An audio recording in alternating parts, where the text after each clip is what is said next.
नागपुर में संघ के एक कार्यक्रम को संबोधित करते हुए राष्ट्र स्वसेवक संघ के प्रमुख मोहन भागवत ने बीते 10 जून को चुनावी बयानबाजी से ऊपर उठकर मणिपुर विवाद को प्राथमिकता के तौर पर सुलझाने की जरूरत पर जोर दिया था। इस दौरान भागवत ने कहा था कि मणिपुर को शांति का इंतजार करते हुए 1 साल हो गया है। पिछले 10 सालों से राज्य शांतिपूर्ण रहा, लेकिन अचानक बंदूक संस्कृति फिर से बढ़ गई। संघर्ष को प्राथमिकता के तौर पर हल करना महत्वपूर्ण है। मोहन भागवत का एक एक बयान मायने रखता है। जाहिर है, जब उन्होंने मणिपुर की बात की तो विपक्ष को भी बोलने का मौका मिल गया। एनसीपी सांसद सुप्रिया सुले ने तो इस बयान का स्वागत भी किया। I welcome his statement from the bottom of my heart because Manipur is a part of India.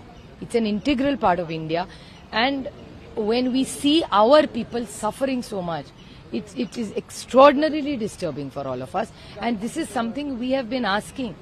The India Alliance has been asking for the longest time that let's have a discussion, let's form a good committee with all party, let's visit, let's give Manipur the confidence. Everything doesn't get solved with a gun. You need love also with it, and compassion and empathy. It's a duty to prioritize the issue. He also added. Absolutely. I thank Mr. Bhagwat because he has been so gracious. This is something the India Alliance has been asking for last over 18 months. Ma'am, being a opposition leader, what is your comment about the portfolio allocation that happened yesterday? Well, that's an internal issue. देखो, केंद्र में नरेंद्र मोदी की जो सरकार है, ये जनमत की सरकार कितनी है अब आने वाला कल ही पता लगेगा।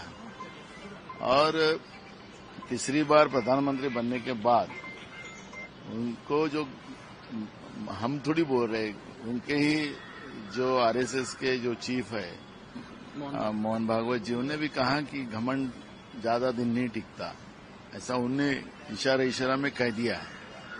तो मुझे लगता है कि जो अब सरकार बनी है तो देश के विकास के लिए होना चाहिए और देश के सभी जाति धर्म के लोगों को लेके चलने वाली होना चाहिए। ऐसी भावनाएं देश की जनता की है। अगर इस बार भी उन लोगों ने सुधार नहीं लाया तो उनके परिणाम अब 1.5 लाख की लीड से आए हैं, तो उनके परिणाम आने वाले दिनों में देखने उनको मिलेंगे। बता दें कि राजनीति में किस समय क्या कहा गया वे बहुत मायने रखता है। हर बात का कई मतलब होते हैं और कई निकाले जाते हैं। अब विपक्ष भागवत के बयान को लेकर अपने हिसाब से मतलब निकल रहा है।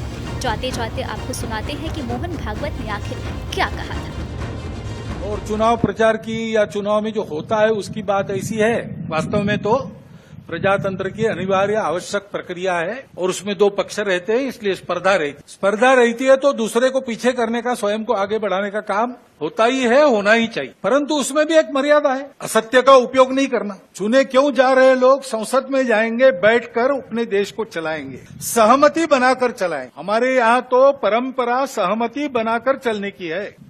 समानो मंत्र समिति समानी समानम मनस सह चित्तमेशाम। इस सह चित्त पर विनोबा भावे जी की टिप्पणी है। वो कहते हैं कि ऋग्वेदकारों को मानवीय मन का कितना ज्ञान था ये समझ में आता है। सब जगह उन्होंने कहा है समानो मंत्र समिति समानी समानम मना, लेकिन चित्त के बारे में सम नहीं कहा, क्योंकि प्रत्येक व्यक्ति का चित्त मानस अलग अलग होता ही है और इसलिए 100% मतों का मिलान होना संभव नहीं है। लेकिन जब समाज में लोग अपना चित्त अलग अलग होने के बाद भी हमको साथ ही चलना है,